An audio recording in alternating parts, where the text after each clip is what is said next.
The Spin-off Podcast Network. Love news but find keeping up a bit overwhelming? Well, Newsable is the answer. It's your daily fix of everything worth talking about. I'm your host, Imogen Wells, and in about 15 minutes, I'll bring you what you need to know from Aotearoa and around the world and explain why it matters. Newsable tackles the big stuff without taking itself too seriously. Listen and follow wherever you get your podcasts.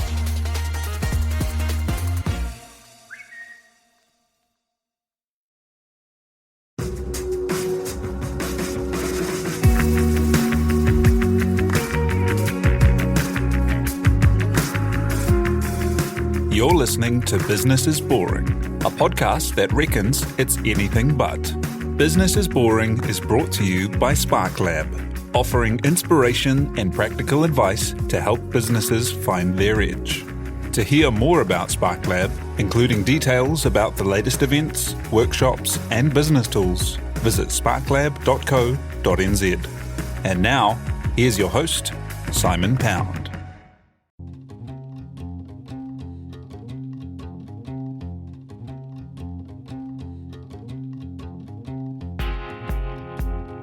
You're listening to Business is Boring, a podcast that reckons it's anything but.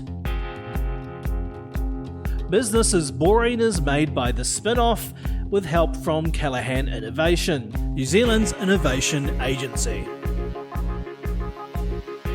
Here's your host, Simon Pound. We've just seen the end of Fashion Week, the annual fashion trade fair that spills over into media and the social pages, where designers traditionally showed their following year's season's collections to buyers, but now where the time between showing and buying gets smaller and smaller, with in-season shows, installations, dinners and events. Behind many of the shows, unflappable in a week with a lot of potential flap, is a man you will often find running the seating arrangements. His name is Bevan. He runs one of the best and biggest fashion PR companies, Showroom 22. With clients like Karen Walker Sunglasses, Adidas Originals and 27 Names, his team are so good they look after not just their own shows, but many of the key ones across the week. He's seen the change in the industry and the growth of some of our biggest local brands, including his own, moving into a large space offering image-making studio space and taking on international clients like David Jones and even retail developments like Commercial Bay. Joining us to talk the journey from one guy and a cell phone to a team supporting more than 45 brands is Bevan of Showroom 22. G'day, thanks for joining us. Hey Simon, thanks for having me. Hey, so tell me about how you came to start the agency. Which famous local designer were you working with? So I kind of stumbled into fashion. I didn't really have much fashion sense as a kid. My mum used to make my clothes, and pleated shorts for the local dance at intermediate school was about as fashionable as I got. So I left school and studied architecture actually, and it was while I was there that my sister, who was working for Karen Walker in her retail stores, she said, look, we need someone to come in and help out with some jobs around school holiday time. Karen and Mikhail have said, we need someone like Scooter from the Fraggles. And my sister's hand shot up and she goes, I know the guy. And so there I was, thrust into this world that I had no idea about, which was actually the best part. I had no idea what I was getting into, and I just met Karen and Mikhail. They were good people. They gave me some easy jobs, and away I went. And it just snowballed from there. And as I grew through through architecture school, I would, go into the office for half a day, a full day, a day and a half, grew to 2 days. I'd help Karen and Mikhail at their house out in Swanson in the summer. We planted trees, and I think I remember putting a big pile of gorse in their compost, and that was a really bad thing to do and had to get cut out the next summer. Anyway, it just grew from a really authentic friendship, I think, more than this love of fashion, and I didn't know what I was doing, and then eventually Karen said, come work for me, be my PA. So then I really fell into the middle of it. And what did that involve, being the PA for Karen Walker, and what year was that? So this was, I believe, 1999. November I started. So I'd left architecture school. Karen sat me down in her office and said, look, a little birdie's told me that you're going to take a year off. I was in my third year at architecture school. and I'd got a D on my final studio paper. It was the only thing I'd failed, but it was a sign that I was just not quite concentrating, and I was losing motivation. So she said, come and work for me, refresh yourself, take yourself way out of architecture, do something that you're not familiar with, and just earn a bit of money, go back and finish your studies next year. And that was the plan. So I just jumped in there first day, and I still tell this to my staff these days. First day I got there, Karen gave me a 1.5-page typed to-do list, all of things I'd never ever done before. I didn't know from at 10:30 I want this coffee because I've got a meeting, and then so-and-so I've got to pick up this from the shop, and I need this delivered to the store, and I need to book my travel. I'm going to Sydney to see our PR agency, and it was a whole lot of stuff that I was really excited but extremely nervous and quite, uncertain if I could get anything done. Typical young 20-year-old guy. And anyway, it just snowballed from there, and I picked up more responsibilities, and as I think because I was a little bit luckier that I'd come into the business as a bit of a friend, definitely not a threat, and definitely not someone who was overawed by fashion and just kind of knew where he was. I think Karen and Mikhail it was an easy relationship. They could get me to do stuff, not a problem. Muzz, can you come in on the weekend, help out? Absolutely. And also if I wasn't needed, I didn't take it to heart. And it was a really good journey. And even, if we're talking kind of 18 odd years ago, big 18, 19 years ago. Yeah, 18 and a half. Even then, Karen Walker was a big international operation, wasn't it? Like showing at New York Fashion Week, big operations in Australia. That's an amazing place to get a feel for like global fashion from New Zealand. To be really honest, I don't think, looking back at that 18 and a half years, I don't know how lucky I was where I am now to have started there. You'll think this is silly, but I was watching The Devil Wears Prada on the weekend. I kind of thought, I haven't seen that movie for a while. Fashion Week's just ended. Maybe I'll just watch that just to make myself kind of relax, maybe even put me to sleep. And there's this line in there where this young worker who's come into the office, she's told if you work 1 year in this job, you'll get a job at any other magazine in fashion in New York or whatever. And I kind of thought, I thought there's not many other places I could have cut my teeth that I could then still be saying with pride 18 and a half years later, that's where I started. I can still call Karen and Mikhail friends. They came to my wedding. We still pop round to their house for a cup of tea on a Sunday afternoon. It's really genuine. And there's been a lot of businesses come and go since then. And yeah, back then, you're right. She'd just, her and 3 other brands were making waves overseas, Hong Kong, London. They were paving the way for new designers. Madonna had just worn Karen Walker's pants at the MTV Music Awards, and we were selling those like hotcakes. It was exciting. And the unfortunate thing, I think, for me, the only downside is that I didn't have perspective. I couldn't stand back and see that business for what it was because I was right in the middle of the hurricane, What led you to decide to go and start your own fashion PR consultancy? And that was really, I don't want to make you sound like you're 100, but that was very early on in the days of kind of having specialist fashion PR shops. Yeah, and the journey then, I'd really worked myself to the bone at Karen's, and I think I got to the point where I thought, actually, I need to tap out of this. I was at work until 10 o'clock on a Friday night, and then I'd be there 8:30 in the morning delivering stock on a Saturday morning. And I loved it, don't get me wrong. But it's funny to say this, but I don't remember the moment where I said, hey, I need to do the showroom thing. I definitely remember everyone told me it wouldn't work. I remember the woman who was the marketing manager at Zambezi told me the industry's not big enough. Everyone does PR in-house. It won't work.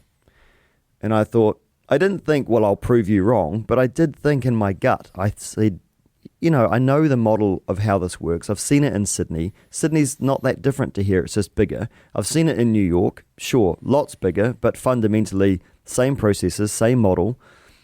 And I just went out there and hired a space on High Street and paid rent month by month, grabbed a desk from home, got a Gateway PC, and away I went. And I had to work the phones at Mercury Energy in the evening to pay the bills. Well, it wasn't easy. What was the model that you were trying to put into action? So the way that we work is that we rent real estate in our showroom to designers who either don't want to do what we do, don't like doing it, or don't have the contacts to do it. Often the last one means they're out of Auckland and most of the fashion media exist here.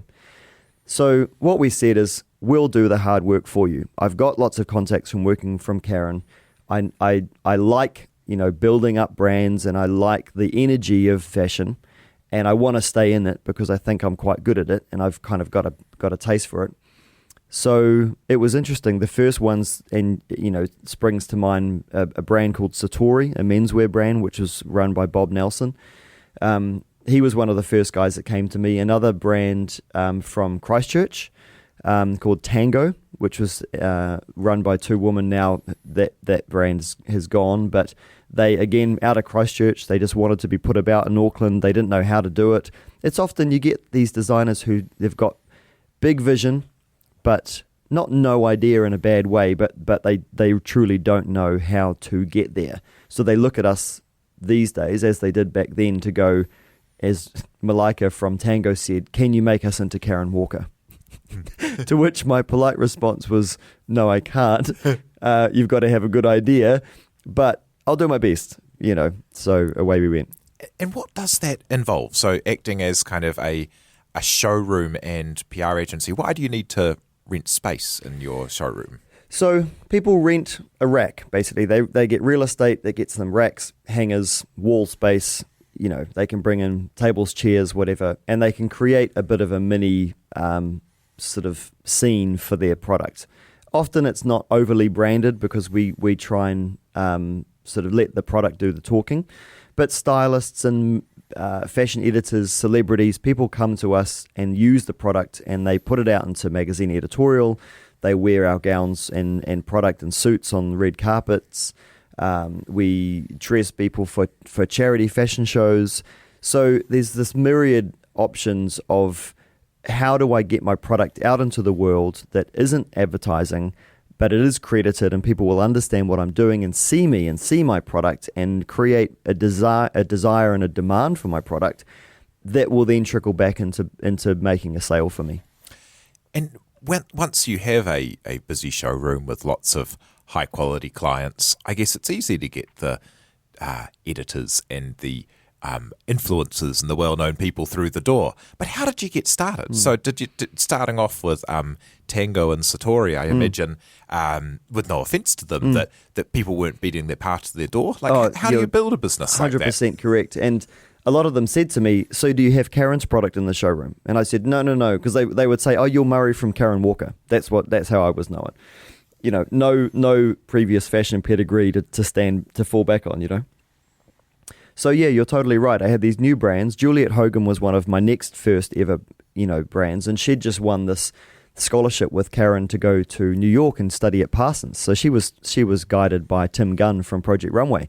So she comes back in and she's got this range of about 12 items, one of which I'll never forget was a cotton hooded sweatshirt with sequins sewn on the back of it. And, she's come so far now. But, it was tough. It was the age of press releases. It was the age of fax machines, very little email and dial-up at best. So I had to try and get information out there, quickly and efficiently to these people who really didn't want it. So for about the first year, I was really shoving stuff down people's throats in the nicest possible way that they probably didn't really think that they needed. But what I think that proved to them is that I could make their job a little bit easier by filling in spaces. So they went straight for Trelise, Zambezi, Karen, Kate, all those big ones that manage their PR in-house. And they would get their cover gowns, they would get their big editorial moments, and then they'd say, you know what, we kind of need some stripy knitwear, or we kind of need some filler stuff. And then we got Glassons. And Glassons was amazing for us because it did fill every single space in any media that wanted it. And they weren't discerning. They just said, get us out there, put our name about. We want our brand in the media. So once we did that, then the penny dropped with these guys from the media. They thought, okay, now you're a means to an end. You can help us. And we were very, very fast. We could get information from A to B extremely quickly, and they didn't have to ask twice. So that's, I think, then they said, right, well, the model works. Thanks very much. You've helped us out. What else have you got? And when did you know it was working? Was that when you picked up kind of Glassons as a big listed company? That's a big deal. And then along the way, you've also picked up some really big international names. Your Lespecs, your Adidas's, Levi's. How did you know it was working? Well, I think there's probably three moments. One was when we started to get approached by Australian brands who'd heard about us and we'd been endorsed and recommended. And I thought, okay, now we're talking. Now we've got, Nicola Finetti from Melbourne, and we had Cohen and Sabine come in from Sydney. And these brands that were beyond my wildest dreams, I never thought we'd sign them. And then you're right, it was Glassons, and Mikhail Gurman was working for Publicis Mojo, and they were a client, and he said, I know Muzz, I know what he can do, you guys need this, it's a good filler, apart from all your big TVCs and things, you need to get out there into PR. So that was a big deal.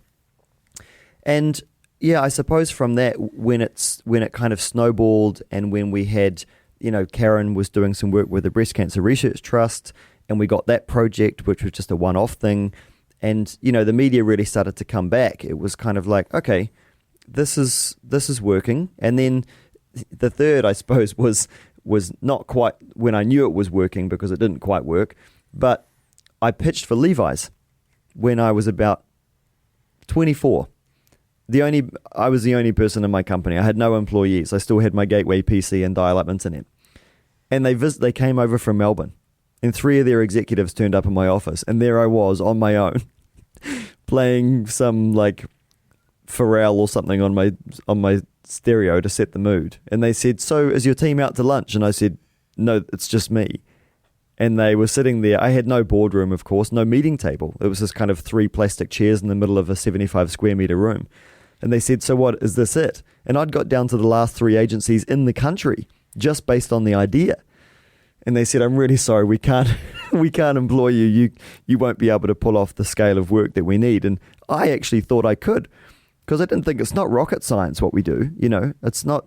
One of my ex-employees, her husband's a surgeon. We always used to joke, it's PR, not ER. Yeah.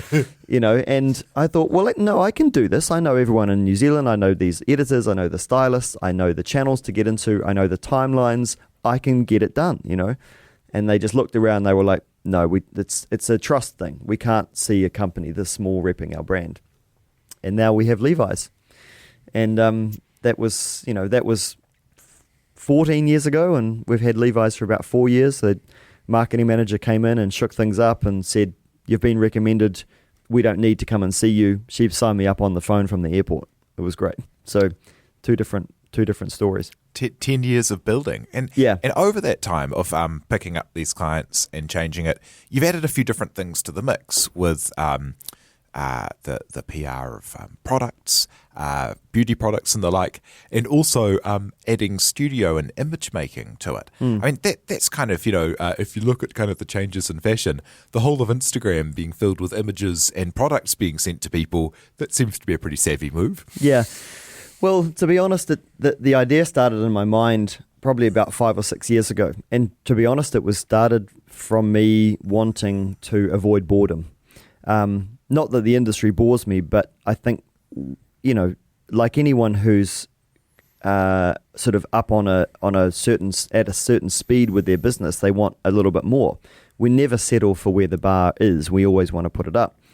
And I thought to myself, wouldn't it be incredible one day to have a space that was big enough that you had a shared working space, maybe you have a cafe at the front, maybe even a florist, you've got a photo studio at the back, you've got people coming in, having board meetings and doing sales. And anyway, we were looking for space last year. Our lease was up in a 258 square meter studio, which is big and expensive for me. And we saw the old nude furniture showroom down on Beaumont Street, and it was available for rent, and it's 500 square meters, and it's a beautiful space, and it's just the kind of feel we wanted, but kind of pricey. So I had to make it work, and I thought, well, first of all, we can get some other interesting characters in to help with the space. So we've got an art director and a stylist who works on site with us. We've got a team of photographers and videographers that rent space from us. And then, of course, we chucked in 2 walls in a corner and made a 70 square meter studio, which isn't just for our clients, but you can book it. We've got a production company that works across the hallway, so they've been in there shooting videos. Jupiter Project did some promo shots. We had a really amazing shoot in there last week with Huffer. We've had sales in there, we've had brand days in there, and it's really putting a smile on my face, because it's not just the thought of kind of getting bigger, but I just love things to be happening, and I want to be a connector, and I want to say, to DFS or something, well, you're coming in from Hong Kong, you want to put on this party, and they're like, we need a stylist for a show, and we want a photographer, and we just don't know who to talk to, and we figured them out with about 3 or 4 different contractors and wrapped it all up in one big project. So it's already working. It's community, and it's what the Business of Fashion referred to last year as inter-industry kind of connectivity. We've got to be helping each other out. We can't be fighting against each other.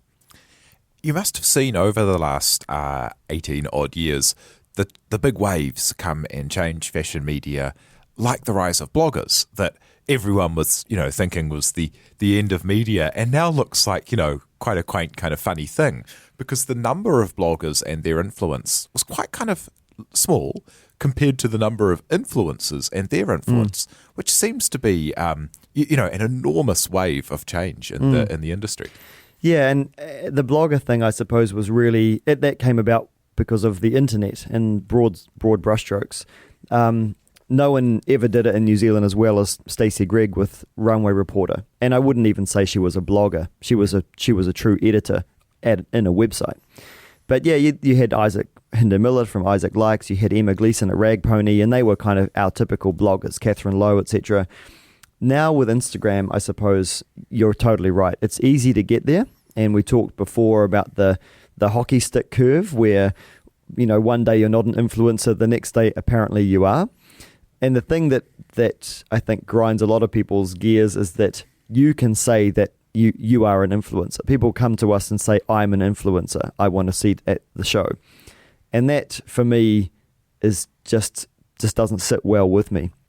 And we do a lot of work with a very smart woman in Sydney called Holly Garber at a PR agency called Go Lightly. And she said to me last year, she said, we're more interested in people of influence rather than influencers. So she's just started an offshoot of her agency called People, where they represent art gallerists and artists and, writers and chefs and people that actually have genuine communities. You've got a great sweater on today. I love the brand, and I'm far more influenced by that than someone who's going to tell me and hashtag sponsored at the end of it, So, and I think we're getting to this critical part of that moment where a lot of people are going to say, I don't believe it. But it is, and I think Holly's move towards having influencers that are actually influential is quite interesting. But it is such a change where you've gone from the traditional gatekeepers of being an editor for one of the existing magazines, and so quite controlled, to now having all of these people of, some of them dubious influence, but lots of people disintermediated, directly talking to their fans and their followers and the people that care about them. And that must be an amazing logistical challenge when you're running a PR showroom. Yeah, it is. But we had a situation a few weeks ago where one of the people that we dealt with had maybe misrepresented themselves a little bit in the reason for borrowing some product, and had done a couple of other things which, and we weren't trying to get too bitchy about it, but we do work for clients. They don't come to us and see this big room full of clothes and we don't kind of fawn all over them. This is a business. We have to be smart. And so we just said, look, our dealings with you for the moment are just going to be put on hold. We're still trying to figure out where this person kind of sits in the landscape. And for that, we need time, and for that, we need a proper presentation. So we've asked them to come back and actually present themselves to us with their statistics, with their reach, with their impressions, with everything that you'd expect from a quote-unquote traditional or normal media like a magazine. So we want to, if these guys want to do this and want to be taken seriously, we will take them seriously, but you've got to come and actually pitch to us and say, why do I want to wear Ingrid Starnes? Why does that brand suit me? Why am I a good fit for Karen Walker Eyewear? Why should Adidas Originals be giving me some free trainers? Why should I be dressed in Levi's? Why should I be flown to Sydney by David Jones for the launch of their collection? So I don't get overawed by that because I didn't come from fashion. This whole thing is, it's a take it or leave it kind of business, with all due respect to the people that I work for. But, I'm not like gushing over this kind of stuff. It's a business for me, and we have to be very pragmatic. And I think maybe pragmatism and perspective in this new digital world and this overawed kind of click-like situation that we're in is maybe moving at a pace that most of us, if we actually said, do we want to be here? Do we like this? What would we prefer to do? I think many of us in the industry would say, well, let's just actually take a step back for a minute. It's getting a bit full on. And there is that change in Fashion Week as well, which is something just recently wrapped up that's changed a lot over the years, where it had been the traditional gatekeepers, the buyers for the big stores and the editors of the big magazines as the lead. But as it stopped being such a sales event, it became much more about the immediate publicity of the influential or well-known or celebrity kind of people in there. And has that reached kind of a peak as well, maybe? I imagine the old model has to change a lot. Well, yeah, I think you've used the word gatekeepers twice, and I think if anything, and it's not that we could say that in a way we're a gatekeeper to the media dealing with a brand's product. We will open the door literally, or say yes, you can borrow it, or no. Fashion Week used to be one of the biggest gatekeepers of experiencing that kind of event and runway shows and that kind of thing. All of those walls are being challenged and broken down. And like you said, it used to be this one of the places where if you wanted to get sales en masse, it was kind of your only option. And we had many, many, many clients who experienced phenomenal success at Fashion Week. Ingrid, Juliette Hogan, Catherine Wilson, these guys coming in, especially first or second years, it really did the business for them, literally. And I suppose anyone's curve like that, especially in New Zealand, you're going to kind of get up on a certain plateau and then kind of plateau. And certain people stick around for the press and the image, and others try and just kind of grind away and get more sales. But you're totally right. Fashion Week it has adapted. It will continue to adapt. It must adapt in order to stay alive. And I know they've got some amazing plans, not only changing their location for next year, but I think they will have to really consider why they exist. And, again, that Business of Fashion story that we both read yesterday says that some influencers are saying, well, if I want to be taken seriously and make money as a fashion influencer, I don't have to go to Fashion Week anymore. And that's true. And that's, nothing, no disrespect to any Fashion Week around the world, let alone New Zealand Fashion Week. But these guys are figuring out they can make a play for image and impressions and reach that on their own. They can, if they want to, they can buy more reach, but they don't need to be there in front of a gaggle of street style photographers in order to, get out and about. And for that, Fashion Weeks all around the world must re-interrogate why they exist. Australia is a few years ahead of where New Zealand is in a lot of things, and where your inspiration was as well from seeing that the showroom idea could work. And for many years, New Zealand's actually been kind of insulated by how small it is, in that the big international H&Ms and Zara's have been active and making huge changes to the Australian fashion industry for far longer than they have here. And now we're just seeing all of those coming. How far ahead is Australia, and what will we see next here? Well, how far ahead is Australia? I suppose you're right.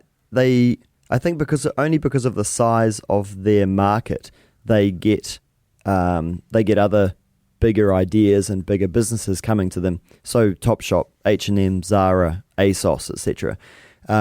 They also have a lot of standalone luxury brands that we don't have here, and I don't know if we'll, unless our population really, really grows and grows, I don't know if we'll actually see them anytime soon. We've got Louis Vuitton, a couple of stores. We've got DFS, which has got an amazing range of stores within their location in Auckland, but you've got Dior, Prada, and Gucci downtown in Queen Street. But, I couldn't rattle off to you how many brands we don't have. I mean, David Jones and Wellington have got things like Balenciaga, Valentino, Christian Louboutin, but they don't have standalone stores or even really concessions, although a few of them do on the ground floor. But Aussie, I suppose, through sheer numbers, can afford to say, and by the way, the brands are really enjoying some pretty incredible sales and business in Australia. They can afford to say it's worth us justifying a 300 square metre store like that new Acne store on King Street in Sydney. It's huge. And I went in there the other day. I was the only person there, and I was thinking, how can this be justified? But the thing is, it's not like a Topshop or an H&M environment where you've got 600 people in there at once and everything's going crazy. You can have one person in there who'll drop 10 grand in 5 minutes, And that's a very strange reality for most New Zealand designers to consider. And I don't really think we've truly got wealth like that on scale in New Zealand that would make those same moves that Australia has been able to undertake and those same luxuries that they have been able to experience. They just won't turn up here anytime soon because of the scale of our population. And to be honest, that top 0.5% of people who shop there, they'll travel to shop. They'll go just pop over to Sydney for the weekend and shop there. And I think a lot of those big luxury stores will acknowledge that, and they'll never run down here. It kind of feels like a lot of the real luxury ones that you mentioned that are here, they don't feel much. I don't know, the Louis Vuitton and the Gucci and the Dior and the what have you. Like they fit. If you'd told me 10 years ago that Lower Queen Street, that was such a mess of souvenir stores and kind of businesses going in and out of business, would have some of the world's biggest luxury stores there, but it doesn't feel like they're serving a local traditional New Zealand clientele. It feels like a lot of their custom is actually money that travels, visitors to the country or short-term visitors. Well, you'd be surprised. I mean, saying they're not traditional New Zealand customers is right. And our customers have changed dramatically in the last 10 years. So Robert Niwa, who's the GM of Louis Vuitton, or store manager of Louis Vuitton in Queen Street, he said to me when they got in the Supreme collaboration, he said the first customers that came knocking on his door the next morning to ask when it would arrive were 4 young teenage Kiwi boys.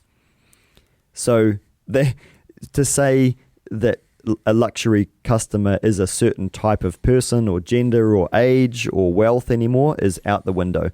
Everyone through Instagram and social media can see this stuff. They can see their idols of music and sports wearing it, and they just want it now. So, the traditional New Zealand customer that would shop Gucci or Louis Vuitton, they would travel, and they would be going to the Venice Film Festival or Sydney or whatever, and they'd go and that would be a treat. I don't think luxury is a treat anymore. I think it's everywhere all the time. And Gucci and those kinds of brands are reaping the financial rewards of that. And it will be very, very interesting to see how they sustain their level of luxury and exclusiveness and demand in the next few years as things just get quicker and quicker and quicker. What advice do you give to entrepreneurs keen to start out in the business of fashion? Well, we give advice almost to everyone who asks. So I'm not sitting here saying that I'm some guru, but if anyone had offered me advice, and Karen and Mikhail have constantly given me advice, and so have their network of people. They've been very kind. So, we always give advice, and I think the real thing, 2 things, I suppose, have a good idea that's relatively unique, and then stick to it. So, the sticking to it thing, we definitely can say that our idea is unique, but the sticking to it has, I suppose, been the challenge of many, many other people in New Zealand trying to do what we started doing. Not to say that, definitely I'm not the only person that can do it. So, there's been many other showrooms pop up, and almost all of them have shut down, or they've expanded into fashion and then they've collapsed back into doing what they normally do. So the fact that we've just stuck to our game, I think, has made us even more of a specialist in 2018. And I think now is the age of specialists. And there's a lot of people out there doing PR and marketing, and I think a lot of them think that it works as it did a decade ago.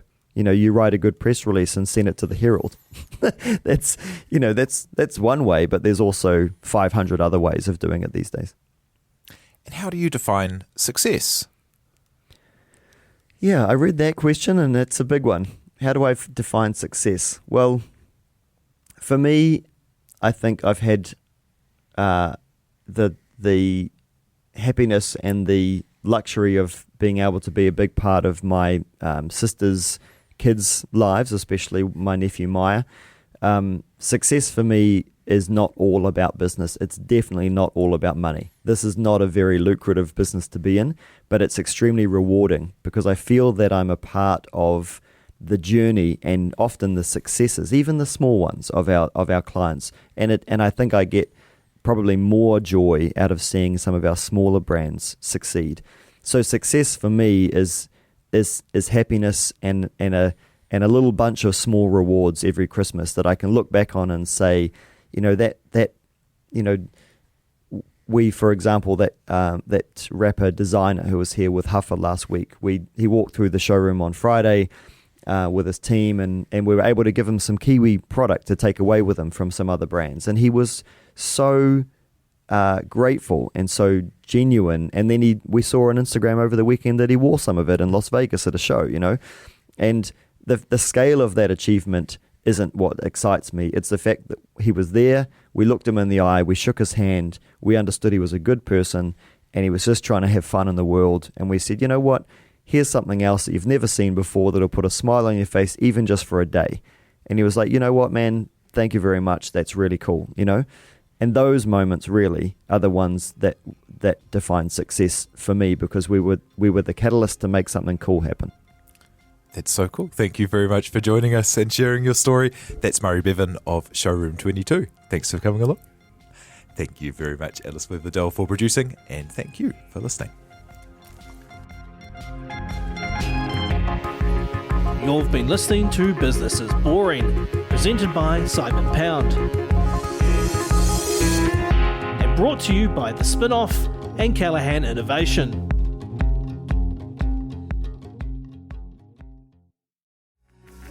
From the Spin-Off Podcast Network, that was Business is Boring, brought to you by SparkLab. Make sure you're following Business is Boring wherever you get your podcasts. And for more information on SparkLab, visit sparklab.co.nz.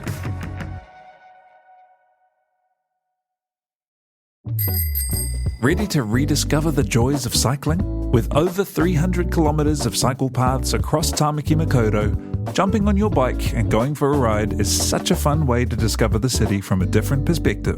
Cycling is getting more and more popular across Auckland, so now's a great time to join the hype and give cycling a go. Head to at.govt/cycling to find your nearest cycleway today. The Spin-Off Podcast Network.